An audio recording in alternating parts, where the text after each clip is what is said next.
This is the afternoon weather update. This is for Monday, the 25th of September. I'm James Spann. Got a few showers and thunderstorms on radar as we speak. Not raining everywhere, but a few folks getting a fairly decent downpour today. The chance of scattered showers and storms will stay in the forecast through Wednesday. Then we trend drier, and the tropics feature some activities. So let's dive in and discuss, and let's begin with the radar.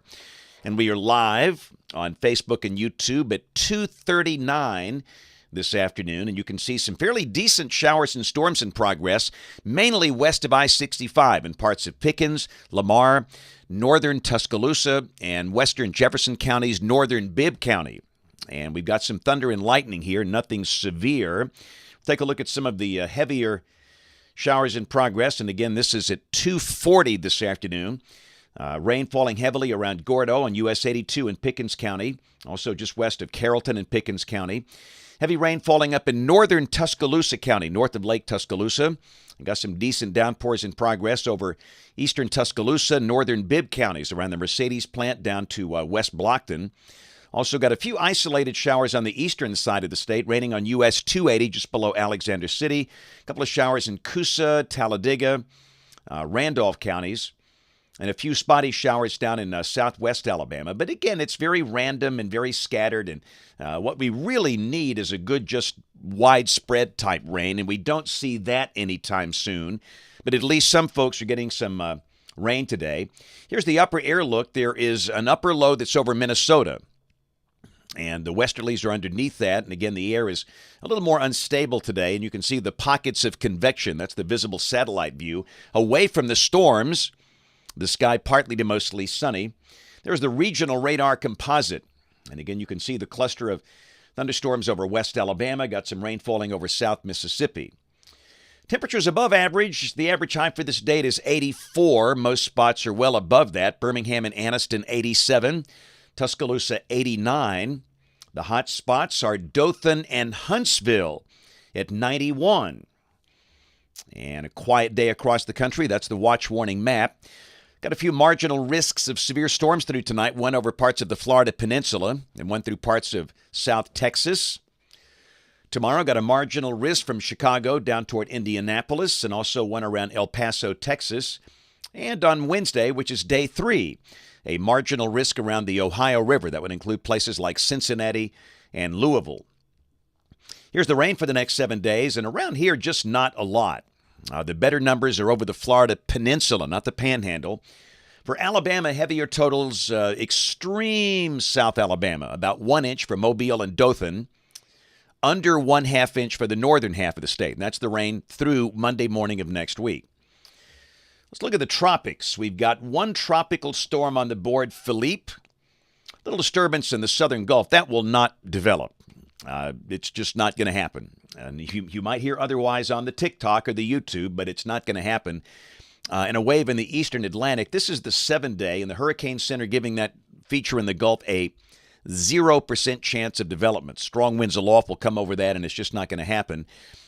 Philippe is an interesting situation, and Invest 91L, that's that wave trailing Philippe, that will likely become a tropical storm. Let's begin with Philippe.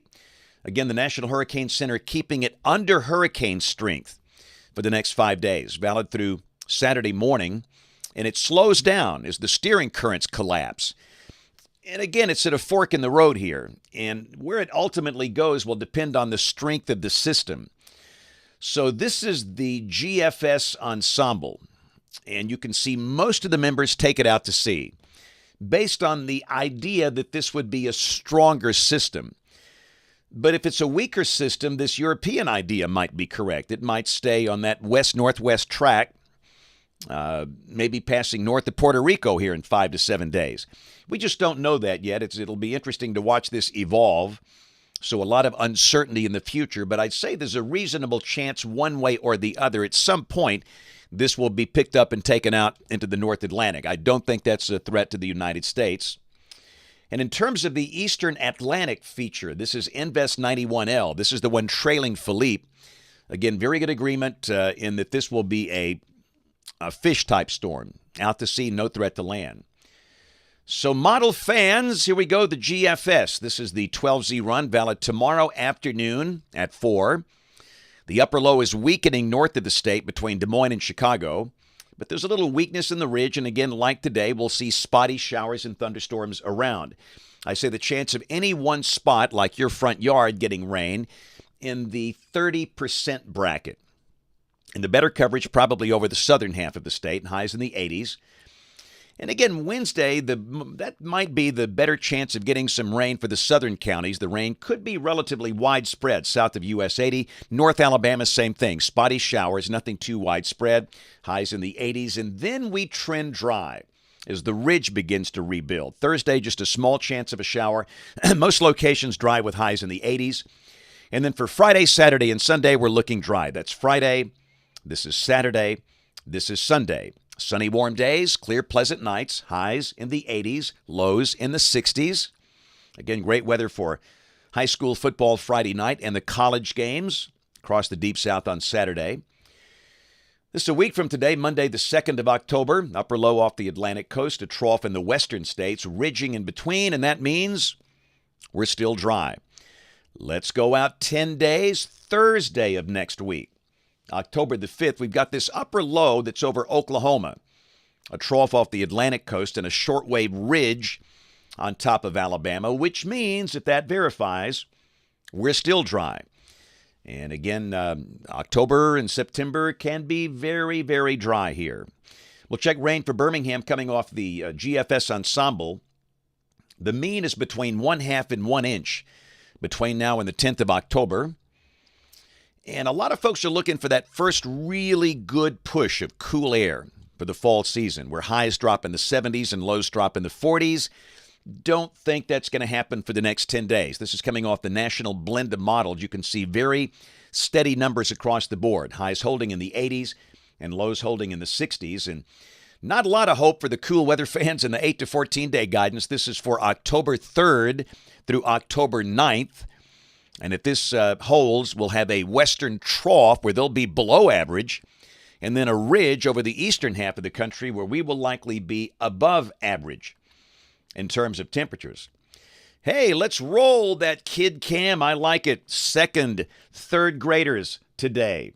Oh, they were looking good. We had a great time at Randolph Park Elementary School in Anniston in the gym. They were so good. What a great audience.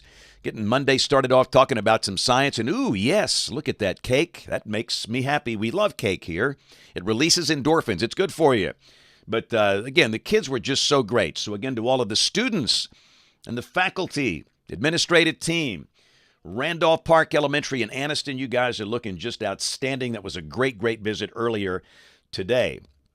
So tomorrow I'm going to be up in Lawrence County at East Lawrence Middle School, which is kind of between Moulton and Trinity.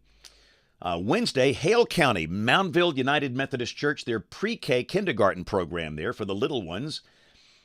Thursday, headed to Huntsville, to Central School up in the Tennessee Valley. And on Friday, have a homeschool group in Birmingham. Friday morning. Friday evening, I think we're at Locust Fork High School. Again, I'll get that schedule straightened out here later today when I go in the studio and talk with the sports folks for Friday night rivals. And then Saturday, I do know we have a book signing. I don't have the details yet. I should know within the next few hours, and we'll post it on the social platforms as soon as I know. And don't forget, tonight it's Weather Brains night. Hey, listen, if you're interested in these computer models we show, this will be a good show tonight. And again, this is for weather dweebs, but again, I think you'll find it interesting. Dr. Neil Jacobs, who is a regular on the show, we're going to give him the whole block. And we're going to talk about computer modeling. Dr. Jacobs is probably the world's #1 expert in numerical weather prediction models. The GFS, the European, the NAM, the HER, all these things we talk about, the tropical models. We always have a lot of questions for Dr. Jacobs. He is very kind to answer them, and it should be a fun show tonight. So if you want to learn more about modeling, that's the topic tonight. Weather Brains is live on the Weather Brains YouTube channel at 7 o'clock Central, youtube.com/weatherbrains. But most people listen to the audio podcast version, and that'll be out early tomorrow morning sometime. And of course, hey, what else here? We invite you to watch us on television this evening, ABC 3340 News, right across the hall in Studio A. at 4, 5, and 6 and 10 o'clock. And by the way, no 6 o'clock. I just found that out. We do not have a 6 o'clock this evening. The NFL Monday Night Football game begins at 6. So we'll be on the air at 4, 5, and 10 this evening. Thanks for watching. Have a great evening, and God bless.